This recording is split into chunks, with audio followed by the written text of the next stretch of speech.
তারাবি নামাজের কোনো নিয়ত বা দোয়া আছে কিনা? আসলে তারাবি নামাজের আলাদা কোনো নিয়ত, আলাদা কোনো দোয়া নাই।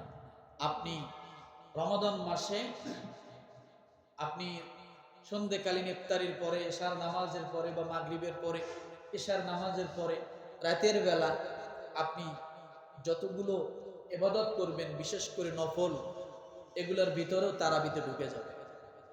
এই জন্য আমরা আলাদা কোনো পার্সোনাল কোনো নিয়ত নাই বা পার্সোনাল কোনো দোয়া নাই, কারণ পুরো নামাজটাই দোয়ার শামিল। পুরো নামাজটাই কি দোয়ার শামিল। এরপরে 7 নম্বরে তারাবি নামাজ 8 রাকাত না 20 রাকাত, এটা নিয়ে অনেক মারামারি আছে, অনেক ঝগড়া আছে, অনেক ক্যাসাল আছে, অনেক সারাসারিও আছে, বাড়াবাড়িও আছে।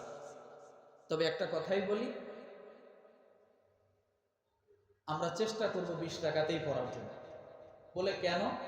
রমাদান মাসে যদি একটা নফল যদি কি হয়, ফরজের সমান হয়, তাহলে আমি বেশি পড়লে ক্ষতিটা কি? 20-এর ভিতরে 8 আছে, কিন্তু 8-এর ভিতরে 20 নাই, মনে থাকবে? কারণ রমাদান মাসে এই শুধুমাত্র 20 না, 39 রাকাত নামাজও পাওয়া যায়। কত রাকাত? 39 রাকাত নামাজও পাওয়া যায়।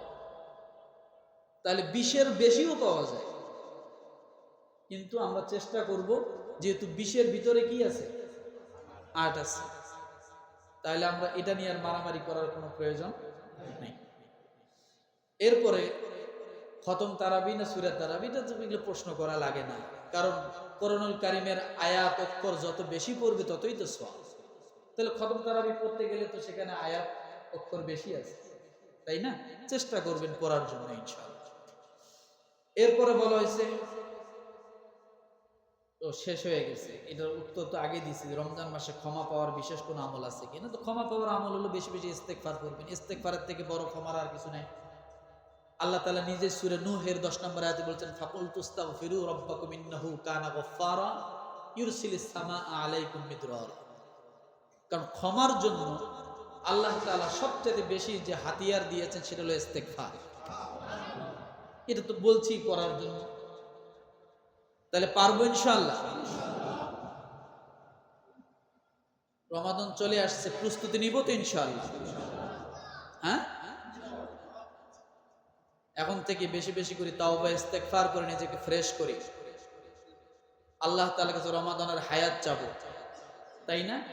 তাহলে আজকে থেকে ইনশাআল্লাহ আমরা প্রস্তুতি নিব। আল্লাহ তাআলা আমাদের সকলকে কবুল